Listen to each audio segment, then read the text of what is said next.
they roll off the tongue. But you asked for runs from Aaron Jones, and I think you're getting runs from Aaron Jones. And it's a strike rate of above 100, 15 from 13 with a 4 and a 6. And especially with the dismissal of Andreas House, you really do need something big from the vice captain today, and I think he's equal to the challenge. And you know what? As a fellow batter, I am happy for him. Rashad Hussain is into the attack. Played down the ground for a quick single. I tell you, there's nothing worse than being in bad form as a batter. And Aaron Jones has had his fair share of games recently where he has struggled, and to see him be more confident today and the intent that he's come out with, positive sign for him and for Team USA.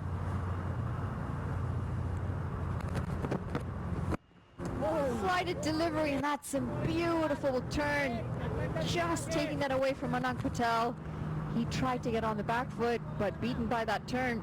Rashad Hussain has looked good. He's a leg spinner, so he's turning the ball away from the right-handed batters. The dismissal of Stephen Taylor has a couple of effects. Number one, with the leg spinner, he'd have been turning the ball into Stephen Taylor, so it's easier to play aggressive shots on the leg side. But with all the right-handers who are now going to be featured, particularly the next batter in, I guess, would be Nitish Kumar. So a lot of right-handers for Rashad Hussain to bowl at.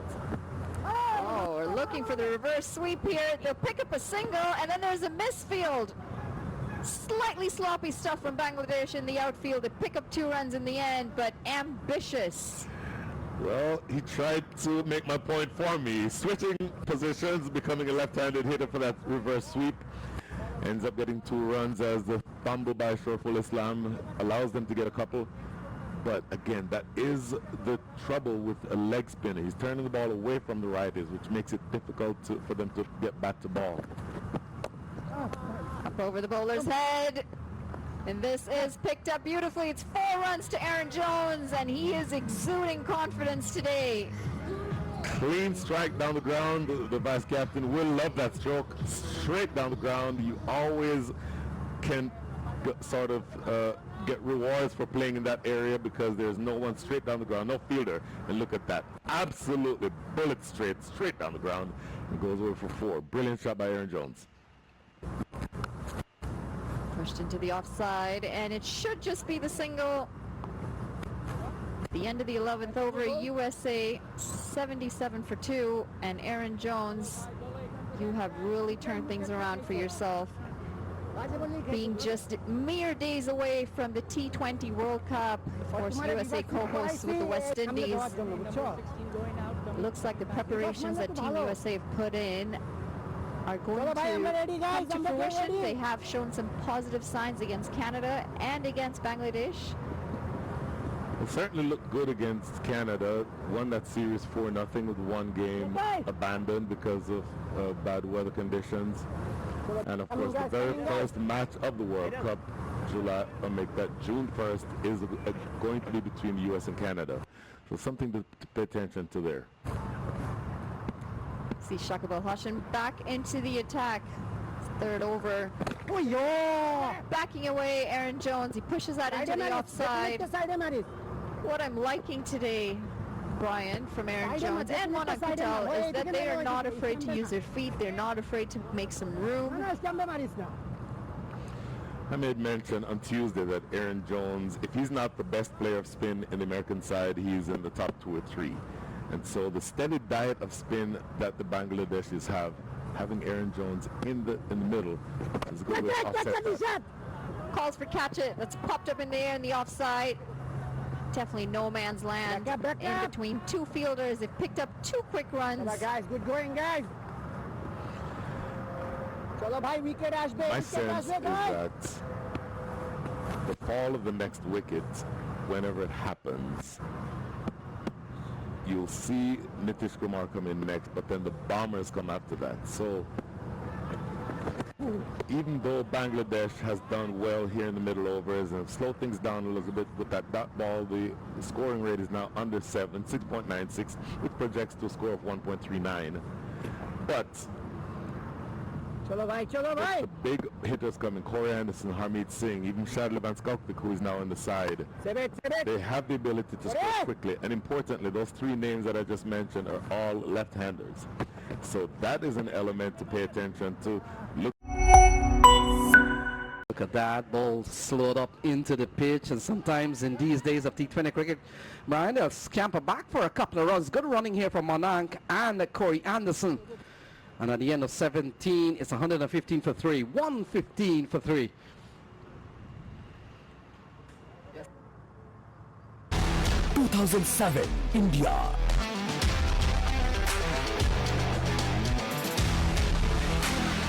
To see how much damage he can do in the next 3 overs. So 18 balls remaining. Tanzim Hassan Saqib has been given the ball. Monarch has played a very good hand so far. It's always good, Brian, when one of your top order batsmen is still there. He gets a full toss. Has he found the gap? No, he hasn't. And a single that gives the left-hander Corey Anderson the big hitter, as we saw in the opening game. He comes in, 17 balls remaining. Not a whole lot of wind today, Lenny, but any amount of wind that there is coming from the south. So Corey Anderson, if he elevates the ball in the air, will be hitting into the wind. But he is powerful enough that the wind won't matter very much if he hits it cleanly. And so Tanzim Saqib is going to have to be careful here with his line and his length, because if you give anything to Corey Anderson in the slot, he can absolutely drill it down the ground all the way to Highway 290. So none for 18 so far. He runs into ball to Corey Anderson. One of those loopy short ball. Umpire says it's a wide, so that one will have to be rebowled. And the Americans go up by 1. 117 for 3. 17 balls remaining. And he gets a signal that he's used up one short ball in the over from Vijay Malela.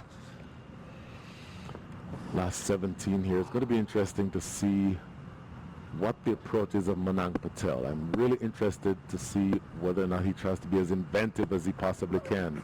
Hey, that's done. Well, maybe bordering on another short ball in the over, Brian. Corey Anderson peering at Aditya Gajar, wanting, in fact, begging for that to have been adjudged another short ball. So extra so far has been quite good. We've only seen 6, 2 leg byes and 4 wide so far.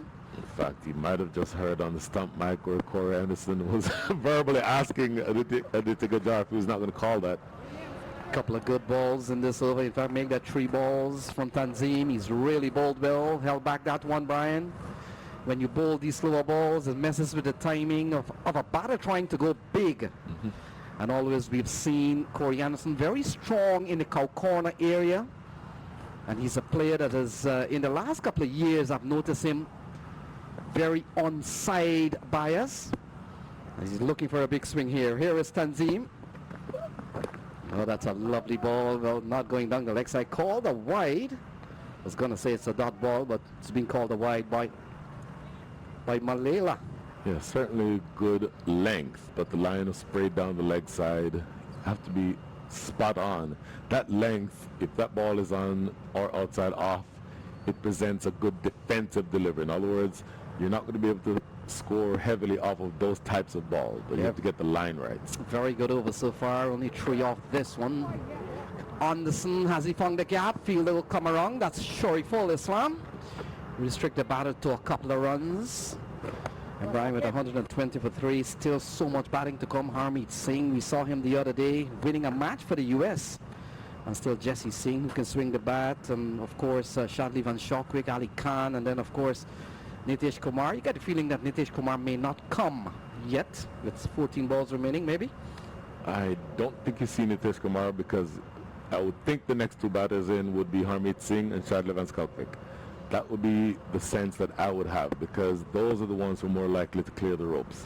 And Shadley comes in the side at the expense of Ken Jiggy. Brilliant ball.